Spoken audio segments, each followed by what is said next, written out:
Hello there, guys. Take a look at this position. We are playing white as always. We have some issues here though. Black has a queen. Also, black has a pawn that is one step away from promotion. Well, we can take the pawn or we can take the queen, but we cannot take both at the same time, obviously. Also, the black king is a bit trapped here. We might have something in the plan in the future with g4 check.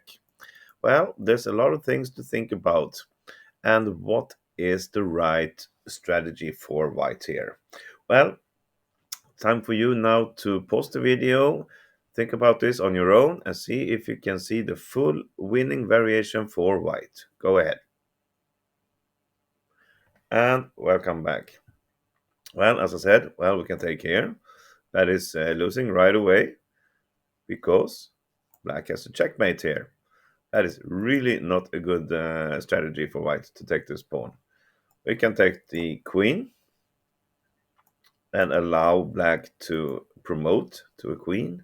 And what can we do after that? Well, really nothing. Check here, just loses the bishop. We try to perhaps setting up our plan here for a discovered check, but black has a check here.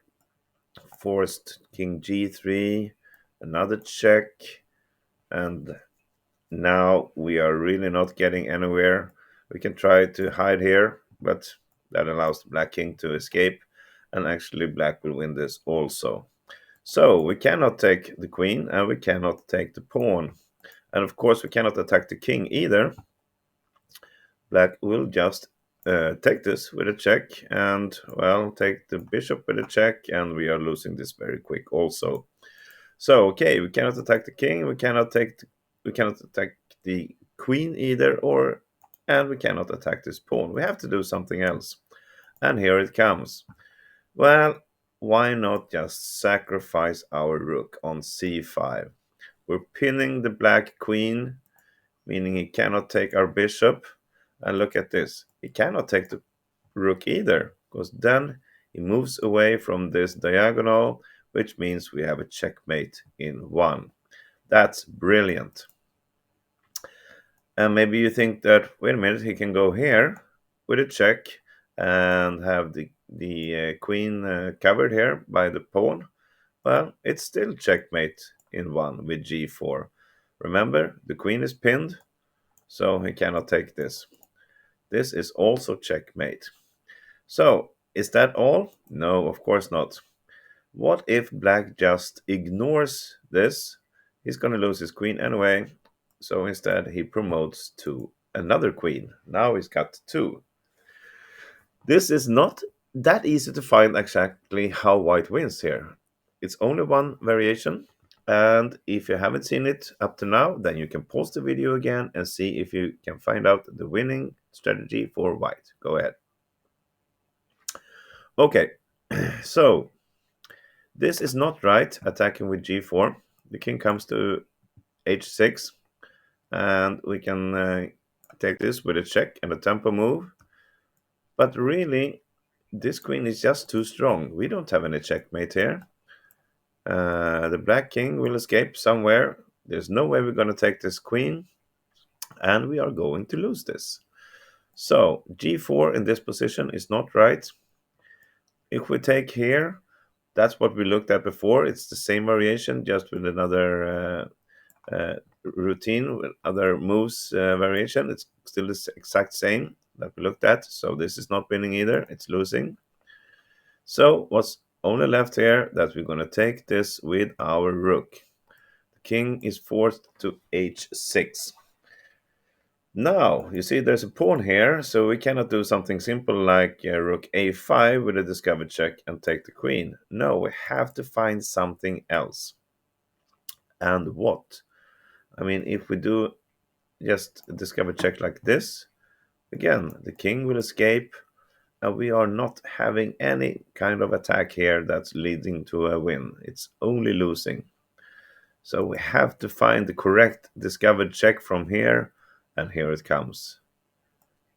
We sacrifice our rook again. This is a discovered check, and it's a double check.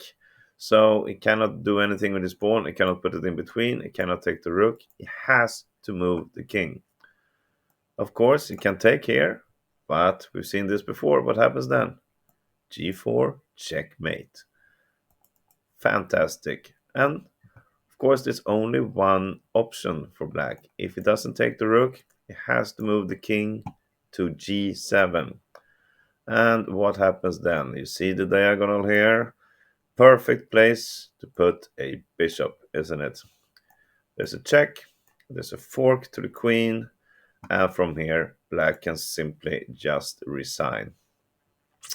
I mean, if he takes the bishop, we take back, we will go to a5, pick this pawn up, and then we're going to be a rook up and easy winning. Okay, maybe black thinks I can try something like moving the king, getting rid of the queen, and then take the rook. And it's going to be some trouble for white winning, but it is still winning. Well, we're not going to give him that satisfaction even. We'll just take a check in between, and then we're going to take the queen, even if he's attacking something like this. Well, let's get another check, and then take the queen. We keep both the rook and the bishop, and it's a very, very easy win. So basically, after we play the bishop to e5, it's totally lost for black. It doesn't matter what he does, he will be losing in a short period of time after this. All right, so that's how we win this beautiful little study with a double rook sacrifice. And either way, he couldn't take it. He's just going to lose anyway. And in the end, we win as white. Thank you, everybody, for watching this. I hope you enjoyed it. And I'll, of course, see you again tomorrow. Bye-bye.